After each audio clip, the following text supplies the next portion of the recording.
All of these women have been waiting in line for hours just for a chance to meet homicide detective Paul Holes. And no, he doesn't just play one on TV. Paul Holes is a real-life homicide detective who helped crack the Golden State Killer case earlier this summer. The Golden State Killer is one of the most notorious serial killers and rapists of all time. It's up there with the Zodiac Killer. And almost immediately after that first breaking news conference, Paul Holes became a sex symbol for the true crime genre. But I had no clue that it was such a popular thing today, and in particular, the demographic is so geared over towards the female audience. And that to me is a mystery. I don't understand that. The Investigation Discovery Network launched in 2008, and today it's the third most watched TV network among women aged 25 to 54. Kenda is back with an all-new season. I would never lie. See the outrageous ways women get rid of their cheating spouses. I just can't take it anymore. Swamp Murders, all new series premieres Tuesday, June 4th at 10 on Investigation Discovery. If you've ever scrolled through the iTunes podcast store, you know that true crime consistently dominates the top 50 podcasts.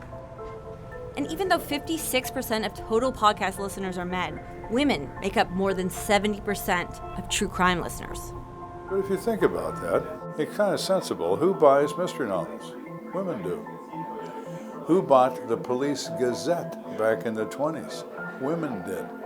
It's always been true generationally that women are interested in violent behavior. As to why that's true, I have no idea. Now it's so easy for women to go online and find other women that love true crime just as much as they do. There are true crime festivals happening all across the country. This is in Washington, D.C., where thousands of women came out to watch live tapings of some of their favorite true crime podcasts. It gives them a safe space to talk about things like murder and rape and other horrifying things that haven't always been acceptable social conversation. Well, I think there's a real fascination with what it's like to encounter some of the worst of humanity day in and day out as your job. Zibby and I believe that everybody has a story, and I think most people think their story isn't that interesting, and most people are absolutely wrong. Like, they're all wrong, in fact. Your story is so interesting. I mean, I walk around with probably an innate sense of fear that men may not have just by nature of my position on the planet. And so to watch and observe these things is a way to sort of continue into the unknown and maybe, just maybe know a little bit what to look for. Every day, 2 to 3 women in the U.S. are murdered by their partner or an ex, and their stories make up a significant portion of the true crime genre. So, what does it all mean?